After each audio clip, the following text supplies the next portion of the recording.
Welcome, everyone. My name's Peter Ott, and I'm the author of a book called Floyd In Pieces. And I'm here today to read to you from Chapter 3, Richard.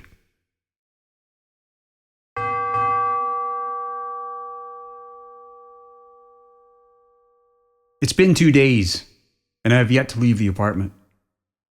The overwhelming smell of the fresh paint, lack of curtains, and just general feeling of a box-induced claustrophobia are inviting me to change that. I need to get out. The movers had worked quickly the other day to get things out of the truck. With 6 of them, the furniture and all the boxes, the bird and I had been delegated to waiting out the remainder of the move on the back patio. The weather had been fine, so I hadn't reason to complain. Once back inside, I was thankful to find that the bed had been reassembled and the couch pushed back against the living room wall and usable. I had found my way through the aisles of boxes and made a space in the kitchen counter for the bird cage.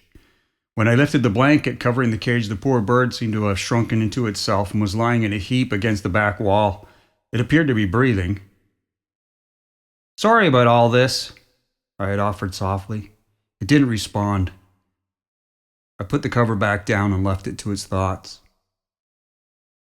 My energy hadn't yet come back from the funeral service, but I was still assuming it would. It likely didn't help that I was on a self-induced diet of macaroni dinner and red wine. I was wallowing, and I knew it.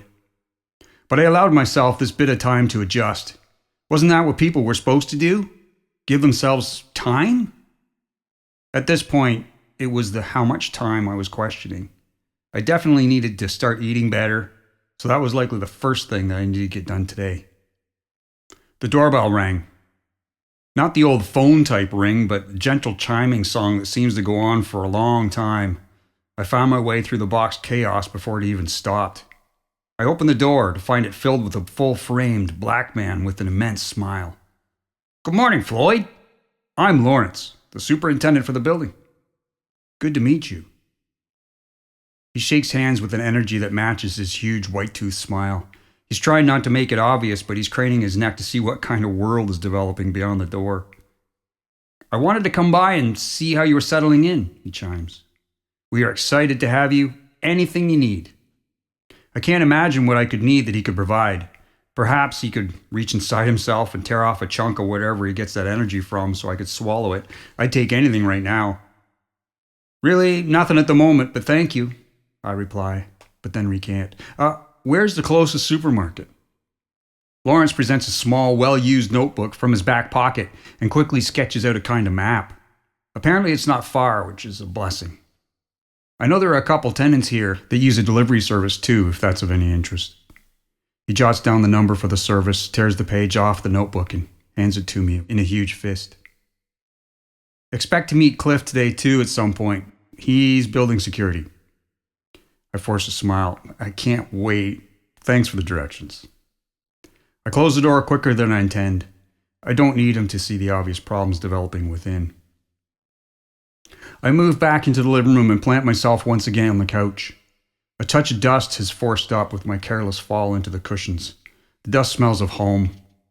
My tumbler is waiting next to me. I sip the expensive bourbon to distract. Things are slipping. The view through the French doors out into the small backyard is admittedly pretty nice. The grass is green, trees are in full bloom, and there's enough nature filling the view that you could forget that this place was plopped down in the middle of a city. I decide to open the doors a bit and let some of that outside in. It's pretty obvious that the block has been purposely engineered. The back of an identical building to ours sits a good rock's throw away and stretches to the left. The tall, sturdy-looking solid wood fence acts as a demarcation line between opposing backyards. A bit of a waste, it seems to me, since the backyards slope down towards the draining area, meaning one can easily see over the fence from their backyard into the next. Each yard has been endowed with a single small tree, a raised garden bed, some kind of grass patch, and a small circular cement patio.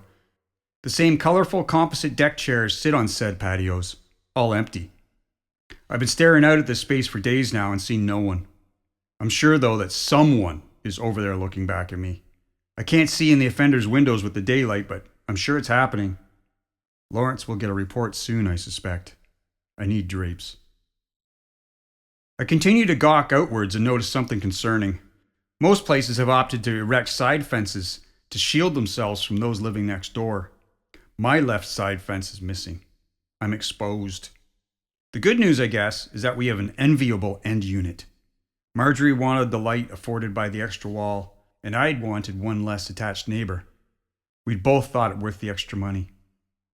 I hadn't thought much about who or what was next door. I hadn't heard a peep since getting here, an unexpected and welcome plus. I take another pull from the tumbler and wait for a burning in the back of my throat to die out. The view of the backyard is going to get old quickly. I need a television and drapes.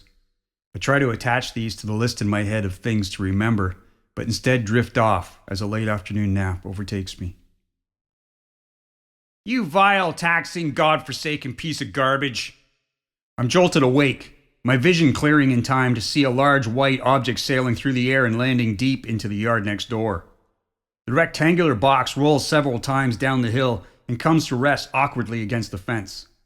I see no one, but the voice continues to mutter incomprehensible but angry words.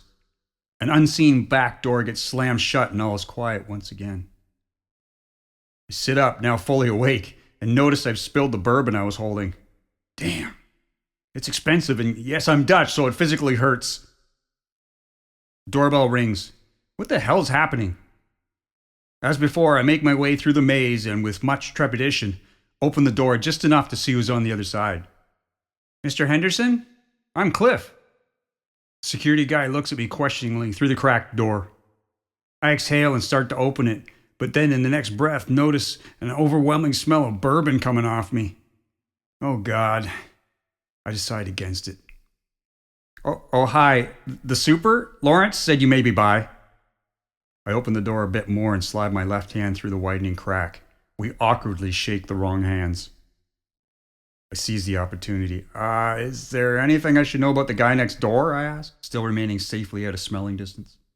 Oh, you mean Richard? He glanced hesitantly next door. Have you met? No, but I'm wondering if I should bother with this. I bother. He just tossed something out in his backyard, like just now. Seems a bit concerning. Humph. A smile crosses Glyph's face. Happens about once a week, I'd say. I'm surprised the old thing still works. What still works? I'm confused. The old typewriter. He fancies himself a bit of a writer, but from what I gather, the machine keeps getting in the way. Cliff adjusts his belt, and I notice he has surprisingly little on it. No gun, no cuffs. Listen, he continues. The advice I gave the last tenant here, just leave him be. If things get spicy, call me.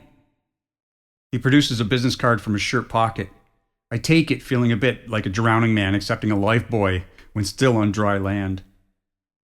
Glad to have you here. Can I call you Floyd? You can. Thanks for the card, Cliff. I feign a smile and close the door, and lock it this time. I stick the business card onto the fridge using a magnet. It clacks loudly. The sound alerts the bird, who's been like myself silent and stewing for the last couple of days. He's looking at me critically, head cocked to the side. What's up? He squeaks. The only phrase he seems to know since Marjorie died. We're surrounded by freak shows, my friend. I take a moment to feed him. He seems better today. He's still in the bottom of the cage, but talking at least now. I resolve to get out here tomorrow. I'm feeling more and more like the bird and I have way too much in common. This place that Marjorie and I picked out can't become a cage. I can't end up just a heap on the couch. I hear the mysterious back door open again.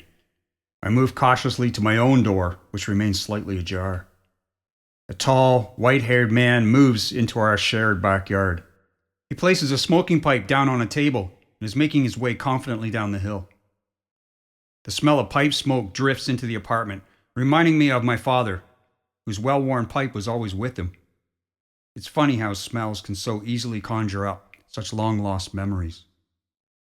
The man reaches the typewriter, slowly bends down and gingerly lifts it. The cord drags on the ground behind him as he makes his way back up the slope. I stand my ground, uncertain what he'll do if he sees me watching, but he doesn't.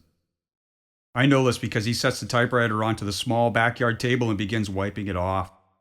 He's talking to it and attempting to explain himself to it, like a parent who's hit a child The act is inexcusable and the damage often irreparable. Like a surgeon, he checks each letter and key for movement and swing. The carriage glides smoothly, but the return lever's been bent to a strange angle. He winces at this. Lastly, he runs his hand down the power cord to the end and appeared satisfied. There are still grass stains on the white body, but I think they may be from some previous incident. He tries rubbing some of them out with his bare hand, but nothing changes. With a grunt, he straightens up. I quickly move away from the glass. I'm sure he'll see me staring at any moment. I hear a grating of the table as he lifts the machine once again and goes back into the house.